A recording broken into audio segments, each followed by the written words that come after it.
സമയം ഏകദേശം 1:30-2 മണിക്ക് ആവാറായിട്ടോ. ഞാനിപ്പോൾ നിൽക്കുന്നത് നമ്മുടെ മലപ്പുറം ജില്ലയുടെയും കോഴിക്കോട് ജില്ലയുടെയൊക്കെ ബോർഡറായിട്ടുള്ള കക്കാടംപൊയിലാട്ടോ. അപ്പോൾ ഞാനിങ്ങോട്ട് വന്ന് നമ്മുടെ നിലമ്പൂരിൽ നിന്നാട്ടോ. നിലമ്പൂരിൽ നിന്ന് ഇങ്ങോട്ട് വരാൻ 3 സർവീസാണുള്ളത്. ഞാൻ ഈ സർവീസിൻ്റെ കാര്യം പറയാൻ കാരണം ഞാൻ കുറച്ച് മുമ്പ് ഇങ്ങോട്ട് വന്നിട്ട് ലോങ് വീഡിയോ ചെയ്തിട്ടുണ്ടായിരുന്നു കേട്ടോ. അപ്പോൾ അതിൽ ഇങ്ങോട്ടുള്ള ബസ്സിൻ്റെ ടൈമൊക്കെ ചോദിച്ചിട്ട് കുറച്ച് പേര് കമൻറ്റൊക്കെ ഇട്ടിട്ടുണ്ടായിരുന്നു. കുറച്ച് പേരില്ല, 2-3 പേരെ കേട്ടോ. അപ്പോൾ അതിൻ്റെ ഡീറ്റെയിൽസ് പറയാൻ വേണ്ടിയിട്ടാണ് ഈ ഒരു വീഡിയോ ചെയ്യുന്നത് കേട്ടോ. ഇതാ നമ്മുടെ കോഴിപ്പാറ വാട്ടർഫാൾസിലേക്ക് പോകുന്ന വഴിയാട്ടത്. ഈ ഒരു ഭാഗത്ത് നല്ല അടിപൊളി വീടൊക്കെ വരുന്നുണ്ട് ആ ഒരു സൈഡിലായിട്ട്. അതുപോലെ ഇവിടുന്ന് അങ്ങോട്ട് നല്ല അടിപൊളി കാഴ്ചകളൊക്കെ കേട്ടോ. അപ്പോൾ എന്തായാലും നമുക്ക് ബസ്സിൻ്റെ ടൈം ഒന്ന് നോക്കാം. ഇങ്ങോട്ട് ആകെ 3 സർവീസായിട്ടുള്ളത് നമ്മുടെ നിലമ്പൂരിൽ നിന്ന്. അതൊന്ന് 6:40 വെളുപ്പിന് 6:40 വണ്ടിയാണ്. ഏകദേശം ഒരു 1.5 മണിക്കൂറത്തെ യാത്ര ഇങ്ങോട്ട് വരുന്നുണ്ട്. അതിനുശേഷം വരുന്ന സർവീസ് 11:30 കേട്ടോ. അത് നമ്മുടെ നിലമ്പൂർ പ്രൈവറ്റ് സ്റ്റാൻഡിൽ നിന്നാണ്.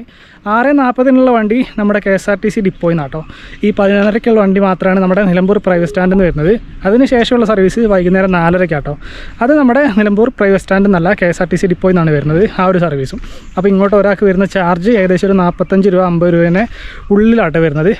അപ്പോൾ നമുക്ക് ഇതിലിങ്ങനെ പോയി കഴിഞ്ഞാൽ നമ്മുടെ കോഴിപ്പാറ വാട്ടർഫാൾസിലേക്ക് എത്താൻ പറ്റും. അവിടെയാണ് നമ്മുടെ ലാസ്റ്റ് സ്റ്റോപ്പ് വരുന്നത്, നമ്മുടെ നിലമ്പൂരിൽ നിന്ന് കേട്ടോ.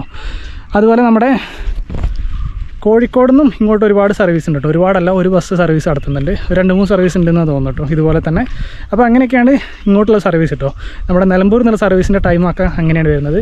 ഈ ഒരു ഭാഗത്ത് നിന്ന് അങ്ങോട്ടൊരു കാഴ്ച നോക്കി, അടിപൊളി വ്യൂ കേട്ടോ. നമുക്ക് ഈ പോകുന്ന വഴിക്കൊക്കെ ഇതുപോലത്തെ നല്ല ഭംഗിയുള്ള കാഴ്ചകളൊക്കെ കാണാൻ പറ്റും.